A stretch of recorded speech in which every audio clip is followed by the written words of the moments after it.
नमस्कार शेतकरी मित्रांनो, भारत कृषी सेवेमध्ये सर्वांचं मनपूर्वक स्वागत आहे। भारत कृषी सेवा शेतकऱ्यांच्या पाठीशी नितांतपणे उभी आहे, यात तीळ मात्र शंका नाही। शेतकरी मित्रांनो, जगामध्ये एक अशा प्रकारची टेक्नॉलॉजी कुणाकडेच नाही आहे, ती भारत कृषी सेवेकडे आहे। आभाळी वातावरण आहे, पाणी द्यावं का नको द्यावं हा शेतकऱ्यांपुढे मोठा प्रश्न पडलेला असतो।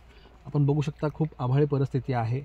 मग यावेळेस बागेला आपण किती पाणी दिलं पाहिजे किंवा पाणी देऊ नये याकरता आपण काय वापरायचं आहे, तर भारत कृषी सेवेचा जो पाण्याचा स्पीडोमीटर आहे तो वापरायचा आहे। कारण त्याचं वैशिष्ट्य असं आहे, जमिनीला जर पाण्याची आवश्यकता असेल तर तो काटा खाली येतो आणि जर पाण्याची अजिबात गरज नसेल तर तो काटा हिरव्यामध्ये असतो।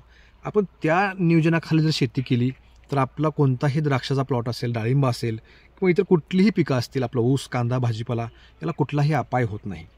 जसं की आपण सुद्धा तहान लागल्यावर पाणी पितो, विनाकारण जे पाणी पितो त्यांना आपल्याला तडस भरते किंवा त्रास होतो। जमिनीला पण असंच आहे। योग्य पाणी त्या स्पीडोमीटरचा वापर करून देण्यासाठी भारत कृषी सेवा आपल्याला ही सेवा मोफत देणार आहे। तर आपण सुद्धा या सेवेचा फायदा करून घ्यायचा आहे आणि नवीन टेक्नॉलॉजीचा वापर करून एक शेतीमध्ये मोठा बदल घडवून आणायचा आहे। धन्यवाद।